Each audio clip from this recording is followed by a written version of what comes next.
예수께서 말씀하십니다. 1절입니다. 실족하게 하는 것이 없을 수는 없으나 그렇게 하게 하는 자에게는 화로다. 세상을 살아가는 것이 만만치 않다는 겁니다. 자기가 원하는 대로 사라지지가 않는다는 것입니다. 이것이 세상이라는 것입니다. 지금 첫 줄에 누구에게나 시련이 오고 유혹이 온다는 겁니다. 나에게도 오고 여러분들에게도 온다는 겁니다. 그래서 그 시련과 그 유혹으로 인해서 실족하게 된다는 겁니다. 지금 예수님이 말씀하시는 겁니다. 그런데 뭐라고 하십니까? 누구에게나 그런 일이 일어나겠지만은 이건 필연적이라는 겁니다. 그러나 누구에게나 일어나는 일이겠지만 그 일이 나에게서 일어난다면 그건 얼마나 불행한 일이냐, 이렇게 시작하시는 것입니다. 지금 예수님이 말씀을. 나에게서 그것이 일어난다면 어떻게 되겠느냐. 누구나 다 그런 일이 있을 수는 있지만 나에게서 벌어진다면 거참 곤란한 일이다, 이겁니다. 2절입니다. 그가 이 작은 자 중 하나를 실족하게 할진대 차라리 연자맷돌이 그 목에 매여 바다에 던져지는 것이 나으리라. 만일 나로 인하여서 그런 실족하는 일이 생기게 된다면, 나로 인하여서 내 이웃이 실족하게 될 것 같다면 차라리, 그럴 바에야 차라리 연자맷돌에 내 목이 매여서 바다에 던져지는 것이 도리어 낫겠다, 이렇게 얘기를 하시는 겁니다. 자, 여러분, 연자맷돌이 내 목에 매여 바다에 던져진다면 얼마나 괴롭겠습니까? 그러나 그게 낫겠다는 겁니다. 예수님이 지금 그렇게 말씀을 하시는 겁니다. 지금 무엇을 말씀하려고 이렇게 시작을 하십니까? 이웃과의 관계에 대한 내용을 지금 예수님이 말씀하시고자 하는 겁니다. 이 본문의 내용. 이웃과의 관계가 얼마나 우리의 삶에 있어서 중요한 내용인가를 지금 말씀하고 계시는 겁니다. 이제 우리는 흔히 말하죠. 싫으면 안 만나면 될 것 아니야. 그런 말 많이 우리 하잖아요. 또 많이 듣잖아요. 그런 식으로 해결될 문제가 아니라는 겁니다. 지금 이웃과의 관계가 싫으면 안 만나면 될 것 아니요. 그렇게 되는 게 아니라는 겁니다. 지금 예수님의 말씀은. 왜요? 하나님의 나라라는 것은, 우리가 원하는, 우리가 살고 싶어하는 하나님의 나라라는 것은 하나가 되는 나라입니다. 하나가 돼야 되죠. 그런데 싫으면 안 만나면 될 것 아니야 해버리면 벌써 우리는 하나님의 나라를 거부해버리는 것이 됩니다. 그게 무슨 예수 믿는 사람입니까? 그래서 이게 쉬운 일이 아니라는 겁니다. 이웃과의 관계를 포기할 수가 없다는 겁니다. 그래서 예수님이 오늘 본문에 이 관계를 어떻게 하면 잘 유지할 수 있겠는가, 그 방법을 우리에게 가르쳐 주시기 위해서 오늘 본문을 말씀하시는 겁니다. 그게 뭡니까? 용서라는 겁니다. 그 관계를 유지해 주기 위해서 꼭 필요한 것이 뭐냐면 용서라는 겁니다. 3절 4절입니다. 너희는 스스로 조심하라. 만일 네 형제가 죄를 범하거든 경고하고 회개하거든 용서하라.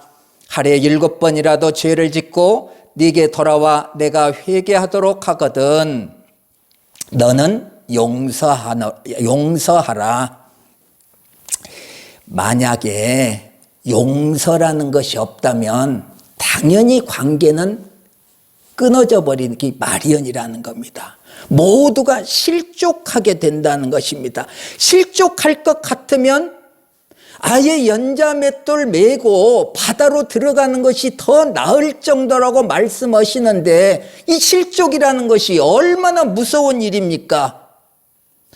그러니 이 관계에서 우리가 용서라는 것을 배제한 상태에서는 방법이 없는 겁니다. 지금 모두가 다 실족하게 될 수밖에 없다는 겁니다. 그리고 용서가 아주 중요합니다. 그래서 지금 예수님이 용서에 대한 말씀을 지금 오늘 본문에서 하고 계시는 겁니다. 근데 우리가 이 용서를 너무 쉽게 생각한다는 겁니다. 그리고 하고 있다고 생각을 하는 겁니다.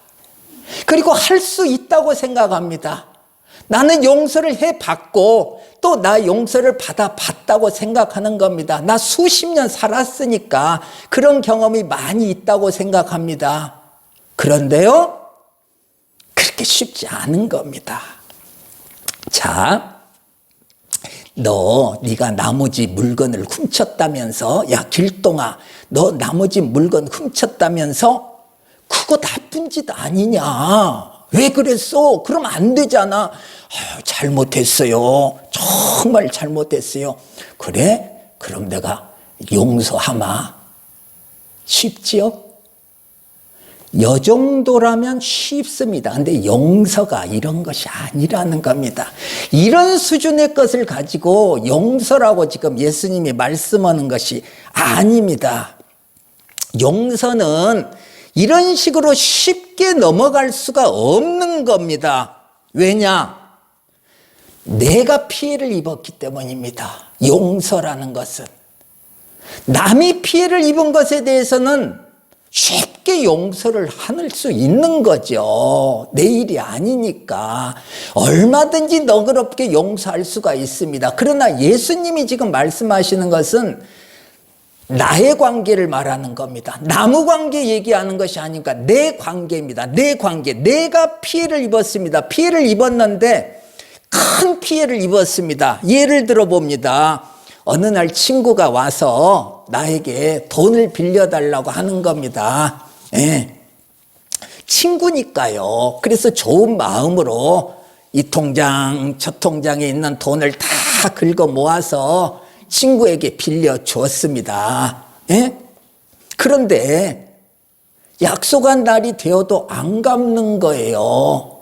며칠이 지났어요. 그러다 그 친구가 온 겁니다. 얼마나 반가워요. 반갑죠? 네, 당연히 빚을 갚으러 온 줄 아니까 반가운 겁니다. 그런데 친구 말이 갚기는커녕 더 빌려달라고 하는 겁니다. 네, 이번에는 꼭 갚을 테니까 전에 빌린 것이랑 함께 내가 갚을 테니까 한 번만 더 빌려달라고 하는 겁니다. 얼마나 기분이 나빠요. 그러나 우리는 예수 믿는 사람이잖아요. 그러니 다시 한번 빌려주는 겁니다.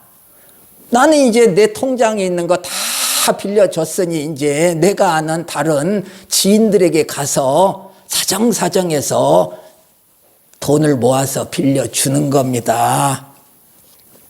그런데요, 약속한 날 또 안 갚는 겁니다. 약속한 날 또 안 갚는 겁니다. 나도 이제 빌린 사람에게 주어야 되는데 정말로 형편이 어렵게 되었습니다. 이렇게 세월이 지난 겁니다. 한참 세월이 지난 겁니다. 어느 날 그 사람이 찾아왔습니다. 그러면서 정말 미안하게 됐다고 그러는 겁니다. 그러면서 하는 말이 한 번만 또 더 빌려달라는 겁니다.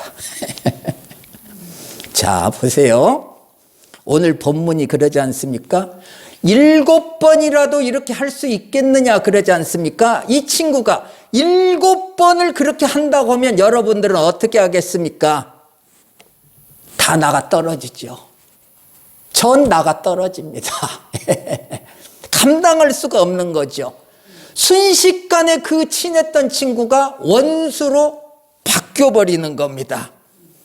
정말 좋은 관계였는데, 그래서 좋은 마음으로 시작을 했는데 시작하지 않은만 못하게 됐습니다.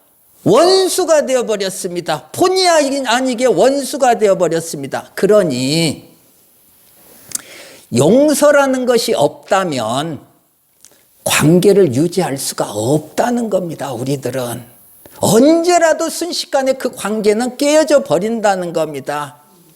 가정이든 직장이든 교회든 상관이 없습니다. 예, 어느 곳이든 용서가 없는 공동체 내에서는요, 아무리 그 공동체가 멋져 보여도 한순간에 그 공동체는 와해돼 버립니다. 예, 그런데 용서가 좀 쉬우면 어떻게 잘 해보겠는데 용서가 어렵다는 겁니다. 사실 이 용서라는 것은 좀 전에 예를 들었던 7번 용서한다는 그 내용보다 훨씬 더 어렵다는 겁니다. 용서라는 것이요. 예. 그래서 고통스러운 겁니다. 이 용서라는 것은 말할 수 없이 고통스러운 것이 용서라는 겁니다. 그러니 우리가 용서다라고 그 단어를 딱 떠올리면 용서해야 되는 거구나 이렇게 생각하지 마시고, 용서 그러면 자동적으로 뒤따라오는 것이 뭡니까? 고통이다. 이렇게 받아들여야 됩니다. 고통이다. 용서 그러면 고통이다. 우리는 용서를 하면서 자랑스러운 내가 되려고 합니다. 나는 용서하는 사람이야. 오늘부터 그거 포기하십시오. 그거 안 되는 겁니다. 아예 안 된다고 생각을 하십시오. 용서는 고통이다.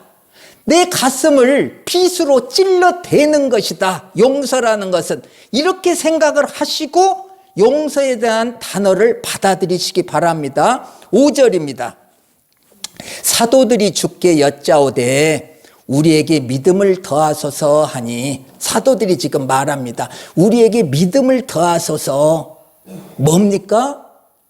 그래도 힘든 줄 아는데 그래도 예수님이 말씀하시니까 어떻게 해서든지 용서를 한번 해보려고. 그런데 용서가 안 되지요. 어떻게 7번을 용서합니까? 그러니까 안 되지요. 안 된다는 것을 자기들이 잘 알고 있어요.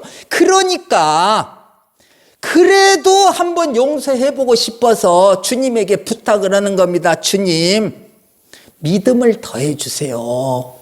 주님이 믿음을 더해주세요.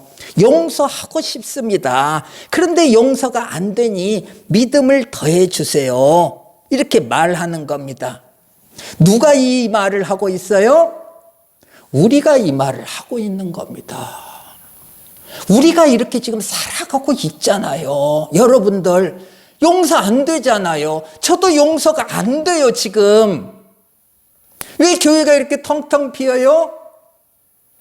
용서하지 못할 일이 생겼기 때문에 그러는 겁니다. 지금 용서가 안 돼요. 그러나 주님이 용서하기를 원한다는 것은 잘 알고 있어요. 그러니 안 되니까 주님, 용서하고 싶습니다.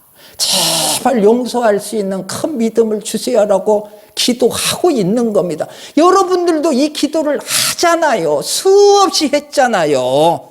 예. 우리들 이야기를 지금 이렇게 기록을 해놓고 있는 겁니다.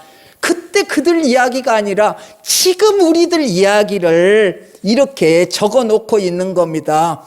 믿음을 더하소서. 주님, 믿음을 더하소서. 안 돼요. 더 큰 믿음을 주세요. 더 큰 믿음이 있어야 용서가 될 것 같습니다. 이렇게 부탁을 하는 겁니다. 지금 우리들이. 당연하지 않습니까? 당연하게 지금 예수님에게 이렇게 부탁을 하는 거 아닙니까? 옛날에도 했고 지금도 하고 있는 거 아닙니까? 너무나 당연한 이 부탁인데, 이 요청인데 주님은 우리에게 뜻밖의 답변을 하신다는 겁니다. 6절입니다. 주께서 이르시되 너에게 겨자씨 하나일 만한 믿음이 있었더라면 이 뽕나무더러 뿌리가 뽑혀 바다에 심기어라 하였을 것이요 그것이 너에게 순종하였으리라. 얘들아, 겨자씨 하나일 만한 믿음이 있다면, 그것만 있다면 그 믿음으로 어떤 어려움도 다 어려운 일도 할 수 있는 거야. 이 뽕나무더러 뿌리가 뽑혀 바다에 심기어라 하면 그 믿음으로 되는 거야. 뭔 말입니까? 아무리 어려운 용서라 할지라도 믿음이 있기만 하면, 믿음이라는 것이 있기만 하다면 할 수 있다는 겁니다.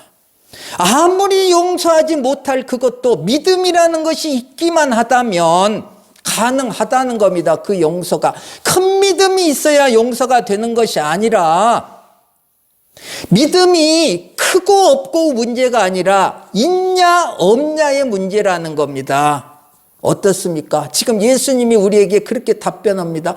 주님, 더 큰 믿음을 주세요. 더 주세요. 라고 우리가 새벽에 나와서 무릎 꿇고 주님 앞에 구했는데 주님이 믿음이 있다면 그 믿음으로 하는 거야. 무슨 큰 믿음을 구하냐? 너에게 있는 그 믿음으로 되는 거야. 믿음 있어 없어? 있다면 그 믿음으로 용서는 되는 거야. 어떻습니까? 예수님이 지금 우리에게 이렇게 답변하는 겁니다. 곤란하게 되어버렸습니다. 어떻게 해서든지 이웃을 좀 용서해 보려고 참 좋은 마음으로 주님 앞에 믿음을 더하소서 이렇게 지금 우리가 기도를 했는데, 저도 기도를 했는데 주님 답변이 믿음이 있다면 용서는 되는 거야. 더 큰 믿음 달라고 그런 얘기 하지 마. 믿음이 있다면 그 믿음으로 용서하는 거야. 참 민망하게 되어버렸습니다. 민망하지 않습니까? 네, 민망하게 되었어요. 좋은 마음으로 시작을 했는데, 기도도 좋은 마음으로 부탁을 했는데 민망한 처지가 되어버린 거예요. 예수님 우리 마음 잘 아시죠? 그러니까요, 다음 내용을 설명하시는 겁니다. 7절에서 10절입니다. 너희 중 누구에게 밭을 갈거나 양을 치거나 하는 종이 있어 밭에서 돌아오면 그대로 곧 와 앉아서 먹으라 말할 자가 있느냐? 도리어 그대로 내 먹을 것을 준비하고 띠를 띠고 내가 먹고 마시는 동안에 수종 들고 너는 그 후에 먹고 마시라 하지 않겠느냐? 명한 대로 하였다고 종에게 감사하겠느냐? 이와 같이 너희도 명령받은 것을 다 행한 후에 이르기를 우리는 무익한 종이라 우리가 하여야 할 일을 한 것뿐이라 할지니라. 종이 밭에서 열심히 일을 하고 왔습니다. 얼마나 배가 고프겠습니까? 그런데 주인은 아는지 모르는지 야, 수고했다, 어서 와 밥 먹어라, 그렇게 말 안 는다는 겁니다. 그런 주인 없다는 겁니다. 아무리 열심히 일을 하고 왔어도 종이라면 해야 될 일을 먼저 해야 되는 겁니다. 해야 될 일이 뭐예요? 보니까 주인이 식사를 안 했어. 그러면 그 식사 수중을 들어야 된다는 겁니다. 그것이 먼저라는 겁니다. 자, 그때 당시에 문화 아닙니까? 지금은 안 통하는 내용이지만 그때 당시 종과 주인의 관계는 이런 관계 아닙니까? 종은 소나 말 같은 짐승 취급받던 시절 아닙니까? 그러니 종이 어떤 처지인가는 상관이 없습니다. 주인을 위하여서 해야 될 일이 있다면 그것을 먼저 한 후에 자기 할 일을 해야 된다는 겁니다. 자, 아무리 피곤해도, 아무리 배가 고파도 할 일이 주어져 있다면은 그거 먼저 해야 된다는 겁니다. 핑계 댈 수가 없다는 겁니다. 이게 뭐예요? 종이 할 일이라는 겁니다. 무슨 얘기합니까? 용서해야 될 일이 여기에 놓여 있다면 그것부터 하라는 겁니다. 그 용서부터 하라는 겁니다. 지금 용서가 뭐예요? 해야 될 의무. 민망한 우리에게 예수님이 말씀하십니다. 용서는 하고 말고 문제가 아니라 너에게 하나님이 준 믿음이 있기만 하다면 그 믿음으로 용서하는 일을 하는 거야. 그런데 만약 너에게 그 믿음이 없다면 용서 못하는 거지. 예수님은 딱 잘라서 말하는 겁니다. 너에게 하나님이 믿음을 주었지? 그러면 그 믿음으로 용서해. 너 하나님에게 믿음 안 받았니? 안 받았으면 하지 마. 믿음이 없는데 어떻게 용서를 하겠니? 하지 마. 이렇게 단칼에 잘라버리는 겁니다. 무시무시합니다. 자, 우리 인생이라는 것이 이런 거라는 거예요. 갈림길에 항상 놓여 있습니다. 네. 선택을 요구받는 겁니다. 우리의 삶이라는 것이 항상 이렇게 해야 되느냐, 저렇게 해야 되느냐, 선택의 기로에 놓여 있는 겁니다. 우리의 삶이라는 것이. 용서해야 되느냐, 말아야 되느냐, 선택해야 됩니다. 네가 알아서 선택해. 무엇을 선택하느냐는 너에게 달려 있어. 너 믿음이 있다면, 너 지금 하나님을 믿는다면 하나님 명령을 따르는 것이요. 안 믿겠다면 따르지 마.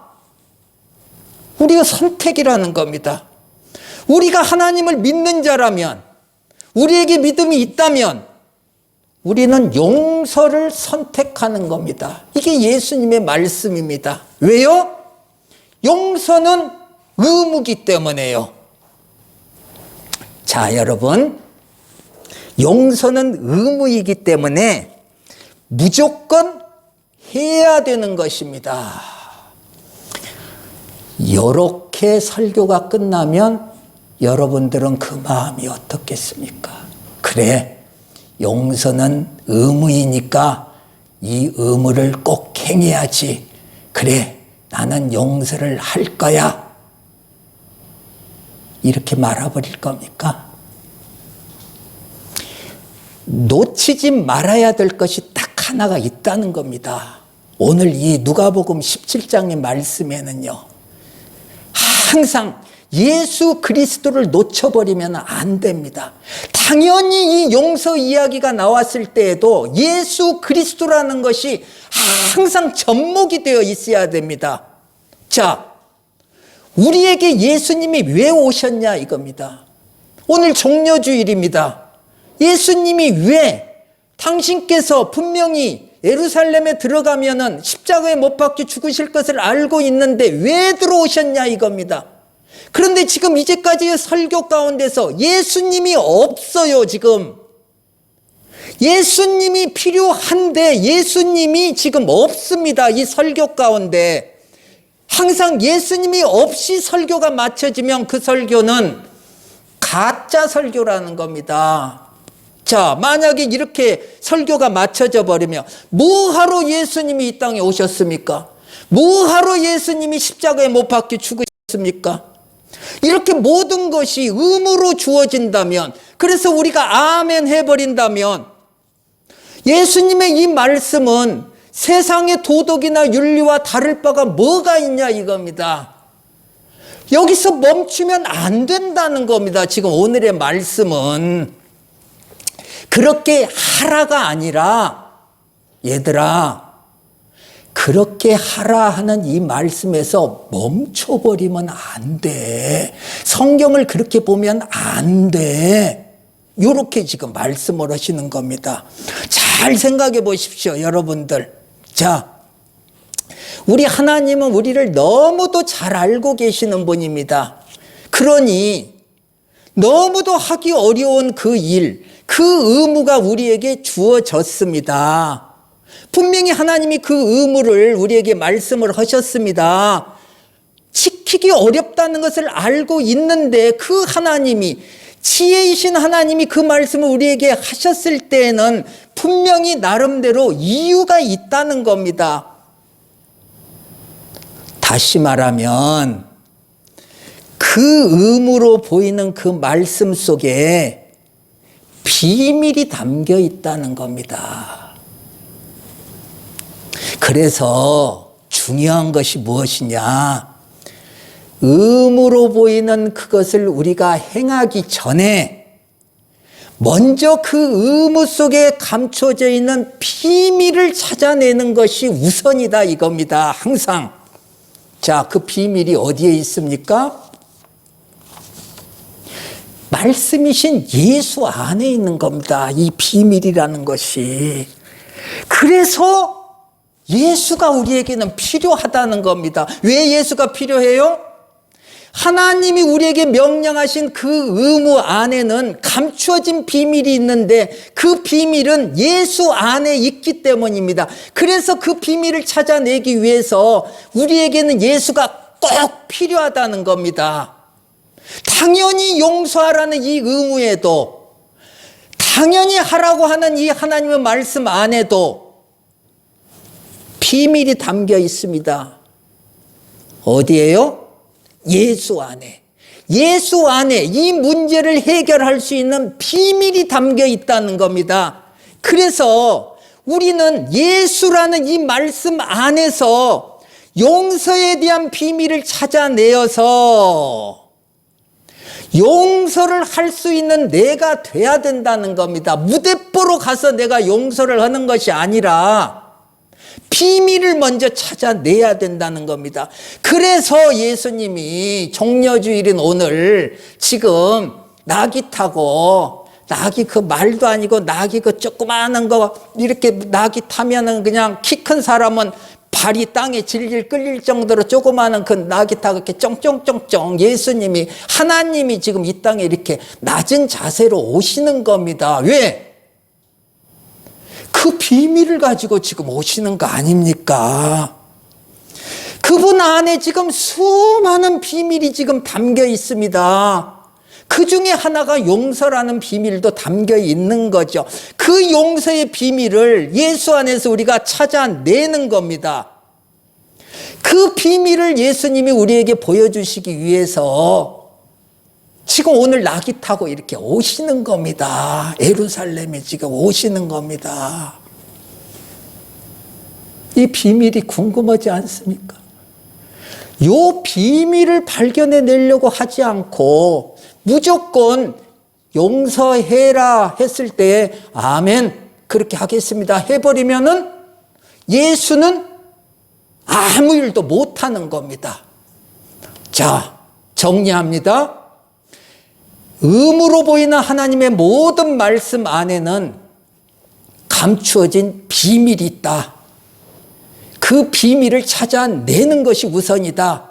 그런데 그 비밀이 어디에 있느냐?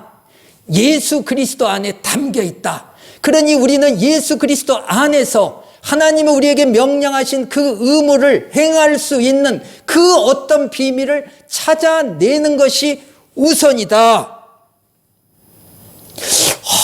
진짜 목사님 궁금해져 버렸는데요. 그 비밀을 지금 그냥 마저 지금 11시 50분 이제 넘어가는데 그냥 오늘 마저 그냥 뭐 어떻게 되는 건가 했던 궁금하니까 그냥 말씀해 버리시죠. 멈추지 말고. 이런 생각이 든다면 얼마나 감사하겠습니까? 그런 궁금증이 항상 말씀 안에서 우리는 그 궁금증을 가지고 있어야 되는 거죠. 자, 이 궁금증을 한번 여러분들이 스스로가 한번 풀어보세요. 어떻게 풀어봐요? 오늘 본문 다음에 본문이 있습니다. 항상 우리 주님께서는 작은 이 본문과 본문 사이에 비밀스러운 것을 감추어 놓는 겁니다. 그래서 우리가 성경을 보면서는 이렇게 항상 작은 본문과 본문 사이에 감춰져 있는 비밀들을 자꾸 찾아내려고 하는 그런 이제 훈련을 우리가 받아야 됩니다. 그래서 지금 오늘 누가복음 17장 1절에서 10절까지를 읽었잖아요. 이 비밀이 다음 본문에 담겨 있는 겁니다. 그래서 오늘 본문으로만 끝나버린다면요, 예수님은 필요 없죠. 예수님은 그냥 십자가에 달릴 아무 이유가 없습니다. 그냥 어떤 훌륭한 선생님 같이, 도덕 선생님 같이 여기 앉아서 야 이렇게 해야 돼. 용서해야지. 용서 못 하면 되겠니? 도덕 선생님이 돼버리는 겁니다. 우리의 구원자가 아니라 도덕 선생님으로 예수님을 전락시켜버리면 어떻게 되겠습니까? 그래서 오늘 본문으로 마무리가 안 되는 겁니다. 다음 본문이 있는 겁니다. 그러니 여러분들 이 비밀을 스스로 한번 찾아보세요. 다음 본문 누가복음 17장 11절에서 19절까지를 여러분들이 이번 주에 이제 한 10번 정도, 10번이요? 아니, 한 100번 정도 이렇게 읽어보십시오. 그래서 스스로가 이 비밀을 한번 찾아보시고, 그리고 찾아보신 이 비밀의 내용을 가지고 다음 주 또 말씀을 듣는 겁니다. 주님 감사합니다.